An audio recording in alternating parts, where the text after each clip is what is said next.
Well, good morning, good afternoon, everybody, and welcome in across the continent for another exciting Exploring by the Seat of Your Pants broadcast. For those of you who are new to us, which is most of you today, if you're joining us for the first time, we are all about bringing conservation, adventure, and science into classrooms around the world, and everything we do goes through our YouTube channel. So you can check out this program in 3 weeks or 3 years, or like almost 4,000 other broadcasts of the coolest scientists and explorers on planet Earth.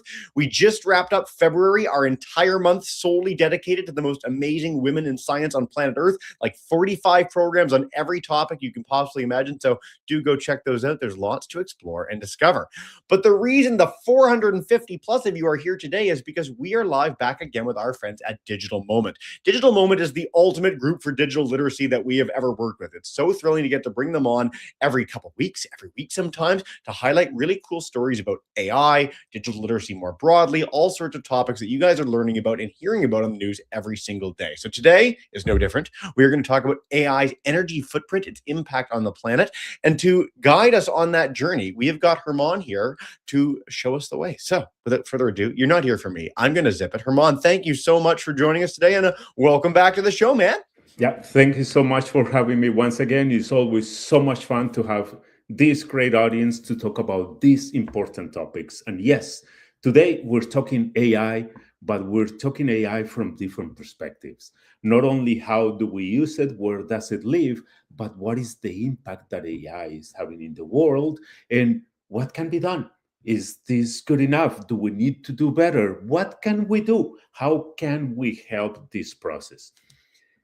I'm going to be asking lots of questions today. I hope to hear many of your answers on the chat, via YouTube, via StreamYard. You can shout it out. And the more we interact, the more we learn. As Jesse said, my name is Herman, and I work for Digital Moment. We talk about digital literacy in general with students, with teachers all across the country. And today, Herman, what'd you press? You pressed mute.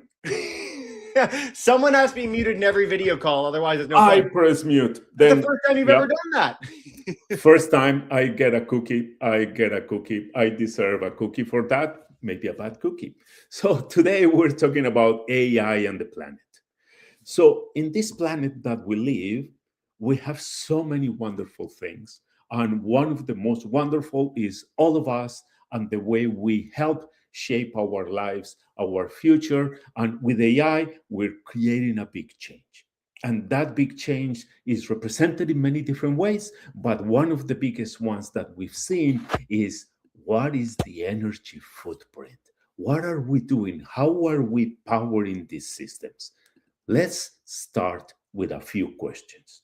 We're going to try and see where your mind is on these different aspects that I'm going to present on AI. There are no wrong or right answers. There's a lot of depends today, but I want to see what is your perspective on the chat. First question comes after this slide. We have a program that is called Digital 2030. Yes. Sorry, no slide up yet. Sorry, buddy. What happened today? Maybe the mute button killed it. Let me see. Bring on up your slides. Let's do this. We have gremlins today. I apologize. Hopefully, there we are. Now we're good. Go away. So we had this beautiful slide before, and then I said we're going to jump to this. We're having technical difficulties. Thankfully, Jesse is always there, keen to say, Herman, what happened?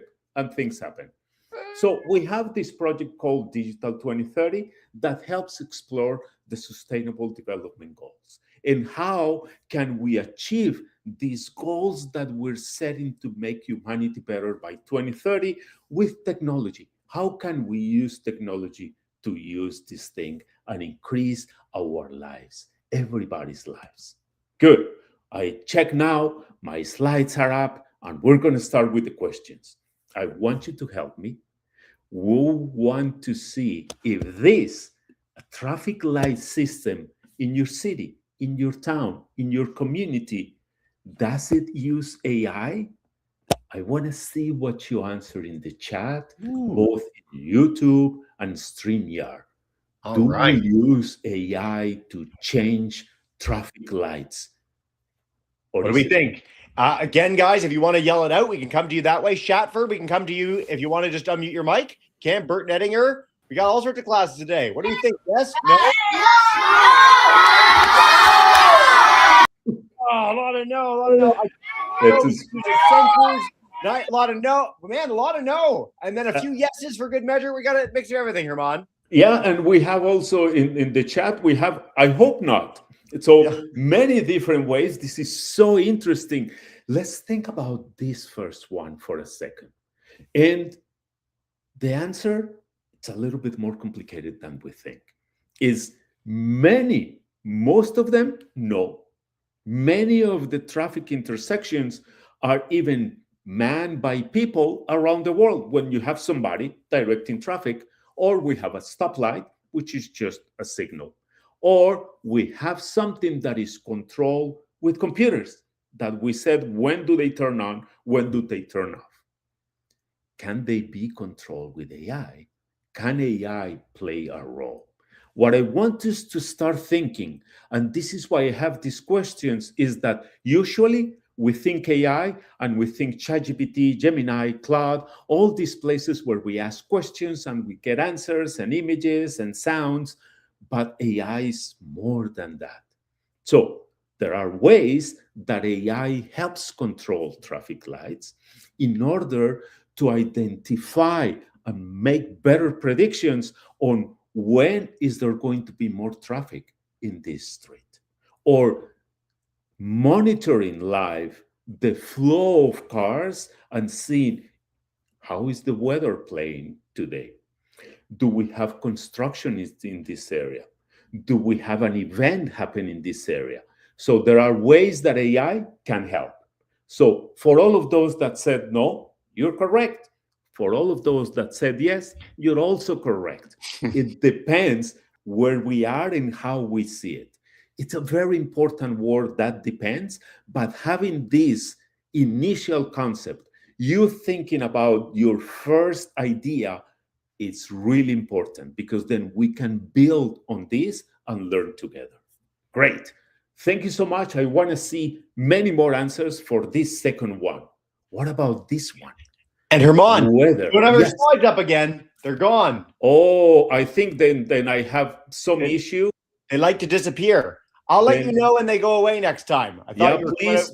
There we are. Because now the issue is within my computer. That's terrifying, but let's embrace the challenge. Embrace the chaos. Yeah. In this case is, what about weather forecasting? Do we use AI to see if it's going to be stormy, rainy, cold, sunny, any of the weather that we rely on to plan our lives, to plan our travel? Does this use AI? Yes or no? What do we think? Tantalon, if you guys want to unmute your mic, I can come to you live to begin this one. What do we think? Yes. What? Mostly yes, if you know. Okay. Bert Nettinger, what do we think? Yeah. I like there was one student that was just like, yes, and then there was like this chorus of no's, or yes, probably no from our thing. Some places do. Shatford says yes, no. Again, bit of everything. Everyone's given all the answers again, Herman. Yeah, this is really good. And I see like that's a gazillion% yes, somebody on YouTube. So there are many yes and some no. These are interesting questions, and the answers are so important because it's a big yes in the way that it's being done today, 2026 March. Most weather forecasting, if not all the weather forecasting, involves AI. And the reason why it involves AI is that it's so difficult to tell the weather. You need to give so much information that AI helps find different patterns within all this information. Are there ways to do it without all that? Yeah, we're going to take a look at that shortly. Let's see if I click the slide and it doesn't go away. Hey, we're still here. Hey. Great. We celebrate what we get. This one, I'm sure I use this all the time. Yeah. How about you? I got my phone. What do we think? Yeah. Try it on your phone if you can. Jesse, I remember at some point you said, is this your new phone? This is my new phone, and it did it instantly, except it made it help instead of hello. It shortened it. It cut away the L rather than turning the P to an O, but it did autocorrect. So it did autocorrect. I use autocorrect, especially on my phone, all the time. Do you think that autocorrect uses AI? Chatford, we're coming to you first. What do we think? Oh, overwhelming chorus of yeses. Okay, Bernie Henninger? They upped the ante. Herman, your slide disappeared, just so you know. Tantalon, but what do we think? Hilarious. I think it got scared. My slide just got scared because of the overwhelming yes. But the answer is yes, it uses AI because, once again, lots of data, different languages, different things to consider, and AI does language really well. It can understand and extract meaning really well. We're almost done with these questions. We have 2 more. Then let's do these ones a little bit faster. What about recommendation systems for music? Do you think that when you listen to music and it says, oh, I think you will like this song, is that being done with AI or not? I don't know. Let's see what we got. We got, okay, if you guys, Spotify, by the way, is amazing for this. When you do song radio, it's one of the great joys of my life. Let's see. What do we think? Yes, overwhelming yes. A huge yes, and yes, you're all correct. It's using AI. It's trying to get all the data, all the information, so that it can provide recommendations and make Jesse's life so much better. Because now he knows that if he listens to the Flaming Lips, he's gonna like, I don't know what else, something else equally nice. Great. The last one, and I left this one for last because I want to see how we feel about this one. Do you think that doctors use AI in order to help with diagnostics? When you go to the doctor because you have a tummy ache or a headache, the doctor is using AI to say, let me see if it's what I think, or let me type the symptoms and say if this is maybe you ate too many candies or too many sweets or too many fruits. No way. There aren't too many fruits. Yeah, there's no way. So what do we think about that? Do you think that doctors can use AI to help them make better diagnostics?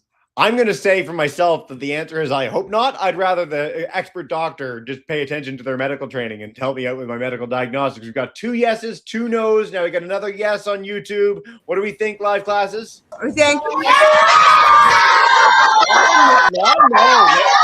Many more no this time for the first time. Yes. And very important, think why are you inviting the thought of no versus the yes? And it's exactly what Jesse was saying. Like, I hope not. I thought the doctor knows enough so that it doesn't need to go and look up things. And that is correct. But now imagine if there's a very complex case, somebody has a weird thing that the doctor is not sure. Can the doctor check with AI? Maybe AI can bring some ideas that the doctor didn't consider. So in this case, and in all of the ones we've seen, having an expert use the technology is going to make it much better, because the doctor needs to validate what the AI is doing. So AI, as we see, it's in so many different places. It's not only generating images or text or music, it's so much more. We saw that it can live on all these places and devices. They're all around us, and they're making our lives much better in many different ways and places. We're going to get to the water consumption and energy, but before that, I want us to think about this. We didn't have AI before. That's why maybe you were inclined to say that the traffic lights, they don't use AI. We didn't have AI to predict the weather 15, 20 years ago. We didn't have AI to create recommendation systems 5, 6 years ago, and we didn't have autocorrect. So How did we do this before? There were ways to do it.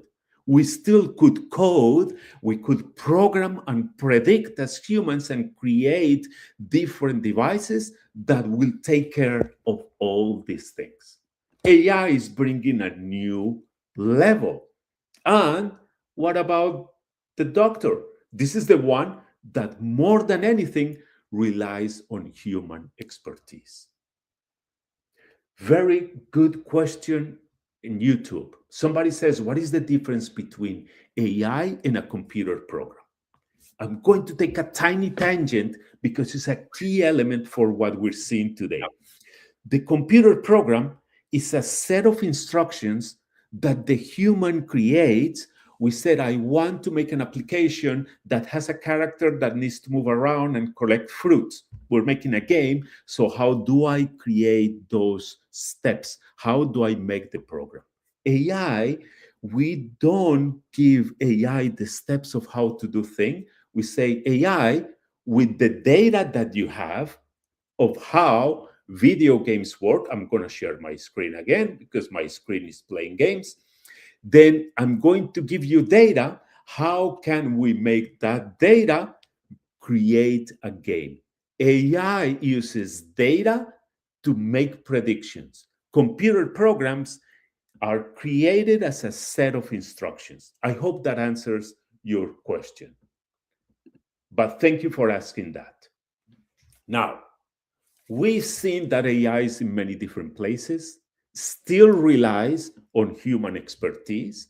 Now, we're going to think about this part of water and electricity consumption.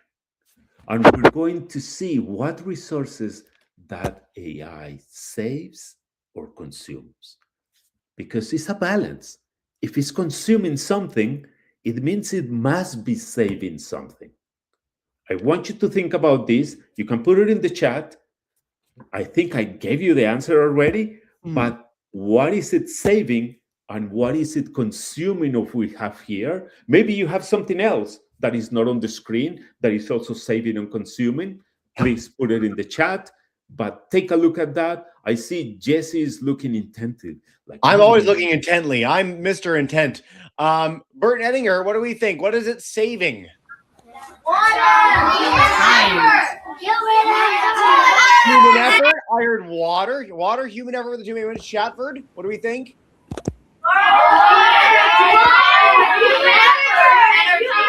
A lot of water in both of them, which is really interesting. Tantalon, we'll come to you for our next one. I promise we've got some coming up soon. Great. That was really interesting. And yes, I heard a lot of water. Then we heard a lot of human effort, a little bit of energy. I think I've heard some time, and I see time in the chat. So the reality is that it can save many things, but mostly is saving time and human effort. Because we can prompt, we can type for answers, we can let it figure out what is the traffic pattern in order to operate the traffic lights. So it's saving human effort and time. Energy and water is mostly consuming because it needs a lot of energy, a lot of electricity to produce the results. And it needs a lot of water. I want you to think, why does AI need water? Why is it so thirsty? Who can tell me that answer? What do we think? All right, Tantalon, do you guys have an answer for this? If you want to unmute your mic, why is AI so thirsty? Why does it need so much water? Why do you think? I don't know. So I can make all the results. I don't have a clue. Because it needs to drink. Sounds like we're unsure. Yeah, that's why they're here, to learn all about it, Herman. That is great. And I heard somebody said, I don't have a clue. I love that answer. Not knowing is so important. It's the first step to knowing, admitting that we don't know something. In YouTube, I see need water to cool it. To cool it, yes. Something, and we see from Burton says to cool down the machines. When you're working on your computer, you might see your computer gets warm. And AI works on many, many, many computers, and they get really, really hot. So we need to cool down those computers, and water systems are being used like the ones used in a car, radiators. So little tubes with water help cool down the systems. And because they get so hot, because they use so much energy, we need lots of water to cool them down. So it's using lots of energy, it's using lots of water, and it's saving human effort and time. Now, I'm going to show you a really cool application that I hope you get to use in your classroom to get an idea, how do I compare how much electricity and water is being used by these systems? And we're going to do that first with a little game of 4 questions, and then I'm going to show you an application of how to figure out. So these questions are hard, but I want you to think about them. What uses more electricity and water? Searching Google without AI, or prompting a paragraph of text with AI? Just a Google search, or prompting a paragraph of text? All right, Bert and Ettinger, we're going to come to you. What do we think?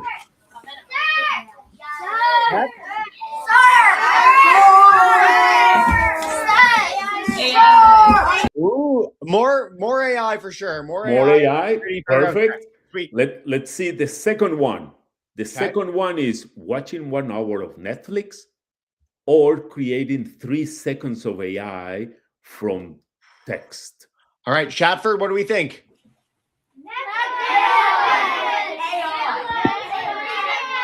There was like this big Netflix swell, and then we got into the AI bit, and we're all over. Very nice, okay? Great. And I see in the chat AI video, very interesting. What about this one? Ooh, this is kind of us. Zoom for 1 hour with 10 people, or creating 20 paragraphs of AI text. I'm going to share my screen again. But as we're waiting for that, Tantalon, what do we think? Are paragraphs or Zoom for 1 hour?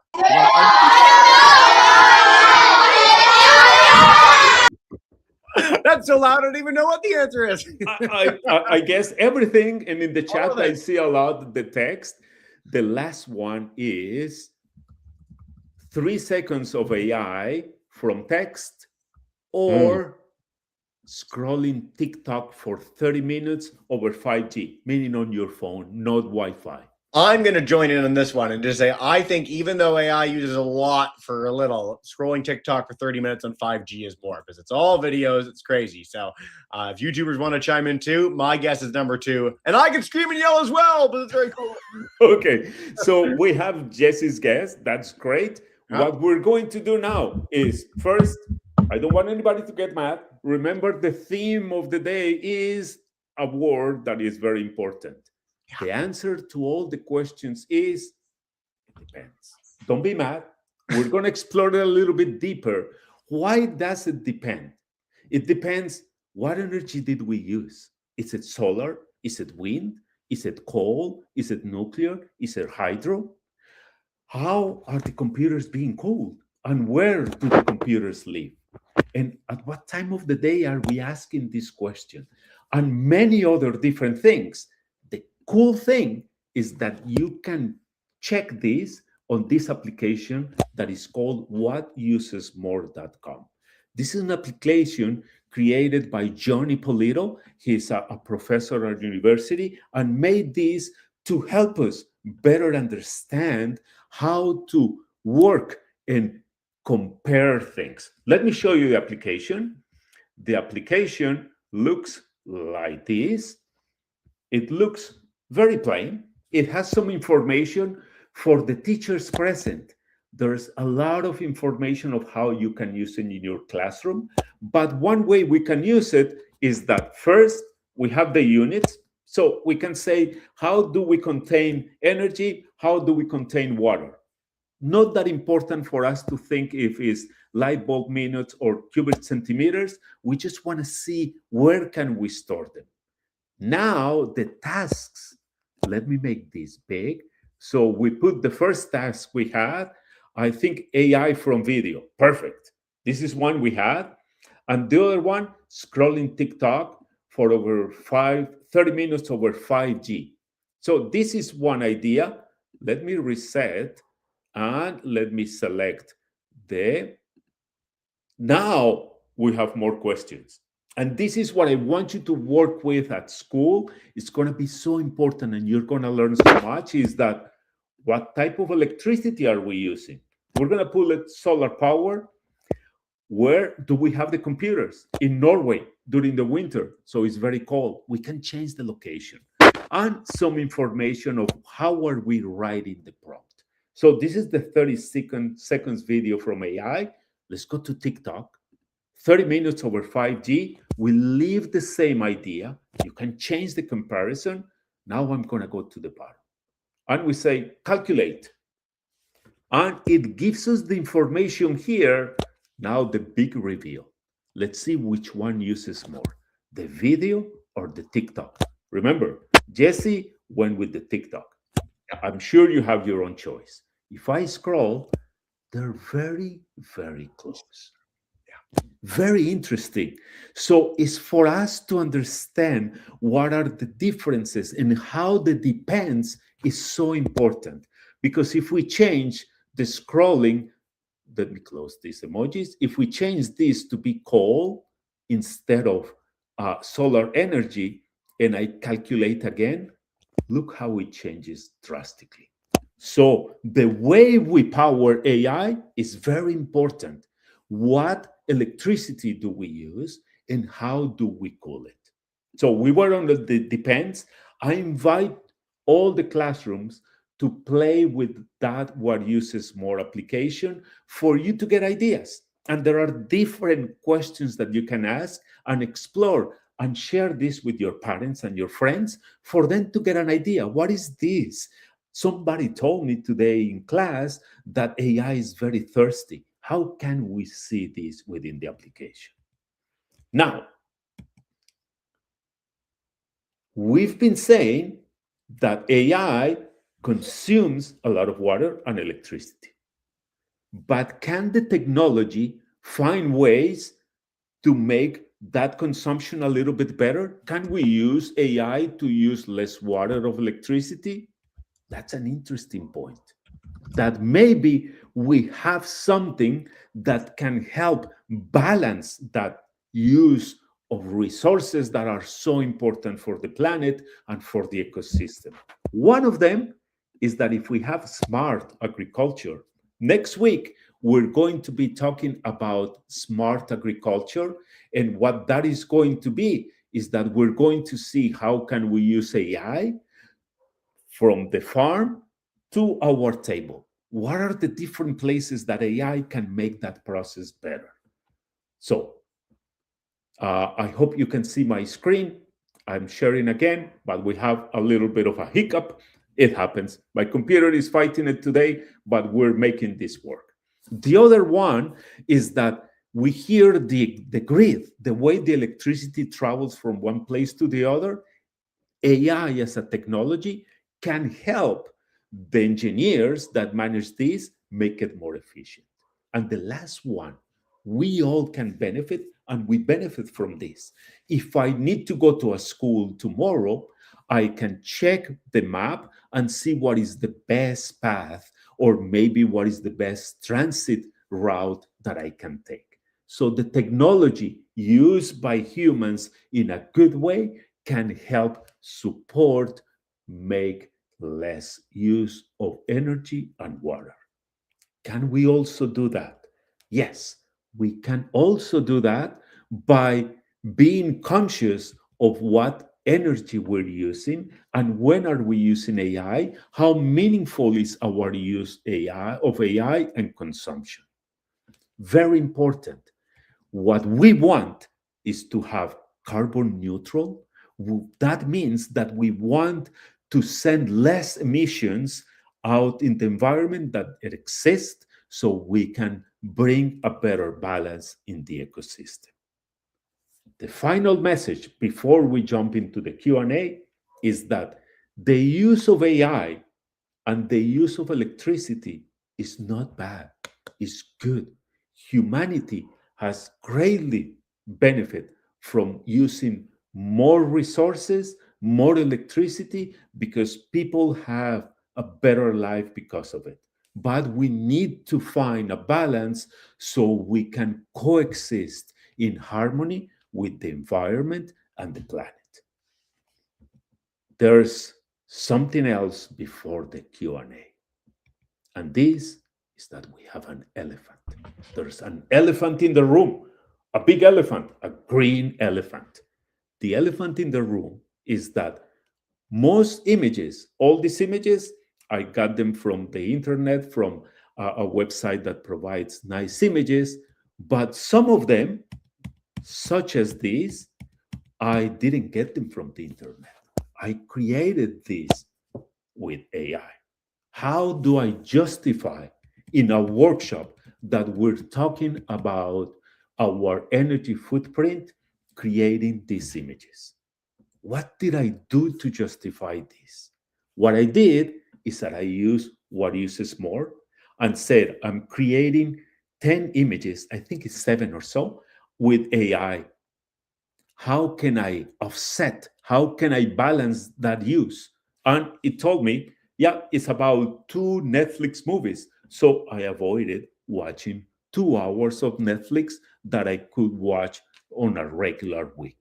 And then I'm trying to do my part so I can present images that I think are compelling and interesting to you while trying to keep a balance in our footprint.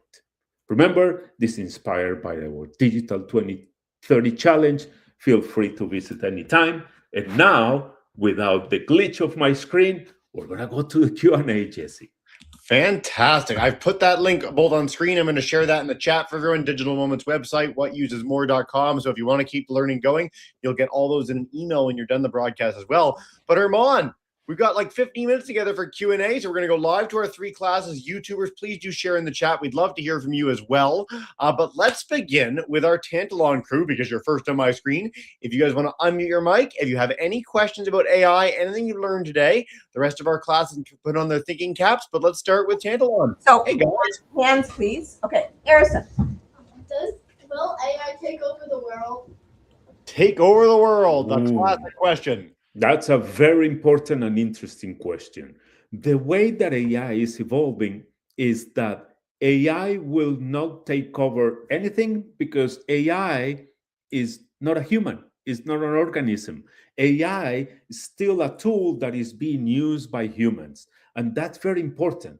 The way that you're growing up with the technology, the idea is that you should still be in control of the technology and use it to learn in different ways, to learn different things, to produce and to interact with the world in a different way. But you and us as humans will keep the control. We must keep the control. And remember, AI is a tool, is a technology, but we are the ones that were shaping it. People are creating it and making it. So it is not a thing, is not an embodied system, is not a machine that controls and does. It follows our instructions. Will the Roombas take over the world as well? And that's an equally valid question. This is something you're going to hear a lot in AI, and this is a concept that's big for grade 4, grade 5, grade 6, but a lot of the people that are saying AI is going to take over the world work for the AI companies and have an interest in making that message very widely known, that that could happen. And what goes from there. Again, something you'll cover more in high school and even university, but I'm glad that we let in with that question. Thanks, guys. Yep, great question. We're going to head to Chatford 5-6s. Bert and Ettinger, we're coming to you guys in a second. Some already great YouTube questions as well. 5-6s, come on in. Hey, guys. Any questions for Herman? Loud. How does AI know so much if humans program them? How do you know so much if we didn't program it? Yeah. Great. That is such a good question. And it's an important thing for all of us to know. I'm so happy that we have this Q&A, because your questions are so important to this program. AI knows a lot about the things that it can predict and create, is because we humans in general are given it lots of information, lots of data, things that we have on the internet, things that we have in the encyclopedia. When you go and watch videos, it's trying to see what do you do, how do you watch your videos, how do you talk to your friends, what games do you play, and is getting all this data, all this information, and in the same way that you learn how to count and how to read by finding patterns at the beginning and grouping those, is going over all that data and finding what are the common elements and making predictions. So remember, key part, keywords, AI, a tool used by humans and fed with data that we all provide. Yeah. Without that data, AI is nothing. In the same way that we all had cell phones before AI became a big buzzword and you type in help with 2 L's and it would fix it, it's because it's seen a billion conversations and knows to fix it. It's not intelligent itself. It is just taking in the data of everything and how words go together to give you something that approximates something that sounds intelligent. Those are very, very different things and important to get that message across. Bert Nettinger, there's so many of you. And if you have extra questions beyond the broadcast, if we do only have a few minutes together, you can email them to me and I'll pass them on to Herman at the end, but we'll come for one live one. Take it away. Hey, guys. We've got a whole lot for you, so we'll see what we can do here. Josh, go ahead, honey. Hey, Josh. Why does AI need water to cool down? Ooh, Great question. I want you to try this next time you are watching a movie on a TV or you are playing a video game on a computer. Try and see when you turn it on if it's cold or hot. And then after you watch TV or you play video games on your computer for a while, if it gets warmer or cooler, you will see that what happens is the computer gets hotter and hotter and hotter. And if you let it get too hot, it's going to break. So the computer needs to be cooled. And then that can be done with air, but it gets so hot that a fan won't do it. So it needs to be cooled with water, with tiny tubes that go around and take the heat out, like the fridge in your house or the AC, the same principle. And that needs lots and lots of cold water to take away the heat. Great question. Yeah, the easiest way, honestly, plug in your phone when you charge your phone next, charge your computer. It is always quite toasty. So really, really cool. Thanks, guys. We are going to come at least once more to our live classes. We'll take a couple from YouTube. Katie, welcome in Nicaragua, Katie. She wants to know, is there a way that we can have a balance using apps like ChatGPT, or should we use other AI apps? Any recommendation on the kinds of AI maybe we should use at home? Yes. The AI that you should use is the one you have access to. They all serve pretty well as a tool. They're very interesting tools to analyze and to make predictions. But in general, for education, you can use any of them. And the important part is how to use it, not if to use it or not. But when you're using it, how can you have that tool help your learning experience? How will not help the learning experience if you say, do my homework for me, because that doesn't help. There's always the struggle and the thinking is important. But if you said, I'm confused with this topic, what does this mean? Can you help me? That is a valuable way for you to interact with the technology. One of the best things that I like about AI is when you're doing something that is called just-in-time learning. You need to have a presentation for tomorrow, and then you need to create it on a spreadsheet or on a Google Slides that you never use, and you use AI to help you learn how to master that tool really fast. My wife's a librarian at the university here in Newfoundland, and the way she describes it to classes is, if it's something that you wouldn't ask a friend to do for you, you probably shouldn't ask an AI to do it for you. If you wouldn't say, hey, friend, would you write my paper for me? If you know that that is cheating, it's cheating with AI as well. If you would say, hey, could you take a look and see if this is good, how you'd recommend things, that's something that's okay to do. It's a pretty good way of thinking about it. So I love this question. Thanks, guys. All right, one more from YouTube, and then we're going back to Shatford and Bert Nettinger for 2 more. Mrs. Connor wants to know, is there concern that humans will be or are becoming too reliant on AI? That is a really important question. And I'm going to answer it with a recent study. That study brought a new word. AI is bringing many words in our lives, and this one is called de-skilling, and it's happening to us. And I want you to evaluate yourself. De-skilling is that we're forgetting some of the concepts and things that we know because we're offloading them to AI. What is example? Example is writing a message to a friend or writing an email or to create a draft. We do it so much with AI that we run the risk. And I think it's always important to keep this in mind, the idea that we're losing skills, and what skills should we lose? That might be an interesting part. Which ones are worth losing? I think that most skills are worth preserving and cultivating. Again, you highlighted that this is a tool, and just like a hammer, just like a computer, just like a phone, there are really good uses for AI. But there's a lot that's not. One of the great ways that I like describing it is, at the gym, you don't go to have weights go up and down. If you did that, you would just get a loader and have the weights go up and down. You go there to build your own muscles. The same way, you build your own brain, you learn how to learn. Your teachers have read 1,000 essays and papers before. They don't need to see your essay. They're doing it to encourage you to learn. And this is a very important point. I'm glad we're covering this in all our chats. Since we're close to the end, I'm going to go back live to our two classes. I do want to note, if you're keen, AI and Food, March 10th at 11, 1 week today, another amazing program with Herman if you're keen. So do check that out, and I'll share that in our link. Shatford, we're going to come to you to begin, and then Bert and Ettinger, we're going to wrap up with you guys in a second. Hey, folks, second question. Hey. Hi. What is AI most used for?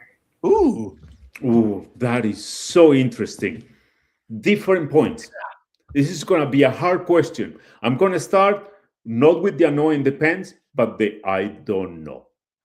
But we can think AI use, as most of us use it, to query, to ask questions. That is used by millions of people every day. Yep. But I like always to look under the covers and find the places that we don't see that AI is being used that creates more impact or more positive impact on society. AlphaFold, please research a little bit about AlphaFold. I think is one of the best things that has happened for humanity regarding AI and the different things that we saw today. Advances on mathematics, medicine, physics, transportation, logistics, infrastructure. The hidden part of AI, it might not be used by as many people, but it has a greater impact in the way that we're living and the way that the world is changing. It's a great answer. Thanks, Herman. We're going to wrap up with our class that have the whole class wanting a question, and please do write them to us at the end. But Bert and Ettinger, come on in and wrap us up with one final one. Hey, guys. Hi. How is AI made? How is AI made? Great question. That's such a good question. It's a complex question, but basically, there are a few things. It needs a lot of data, lots of information. Then it needs a lot of math, because with that math, the data, the information is being processed and then is making predictions using statistical representations. That's too big of a word, but what it's doing is finding patterns within that data to make assumptions and predictions. So how is it made in a simpler way? Engineers, computer scientists gather data, give data to the system, adjust different millions of knobs automatically, and let the system find what are the common elements, and then starts the tweaking project that to make it a little bit better, a little bit different in different areas. That was a long-winded answer. Let's say people collect data, provide information to find patterns. Beautiful. Herman, I think there's no better explanation than that for our great audience today. Thank you so much for your passion, expertise, all of it. I can't encourage you enough, everyone. Check out digitalmoment.org, the amazing Digital 2030 initiative, and then What Uses More. We hope to see you next week as well. But what we do to wrap up every broadcast, I'm going to bring in our live classes to say a big thank you and farewell. Bert Netting and Shapper, thank you so much, guys. Right there, Amelia.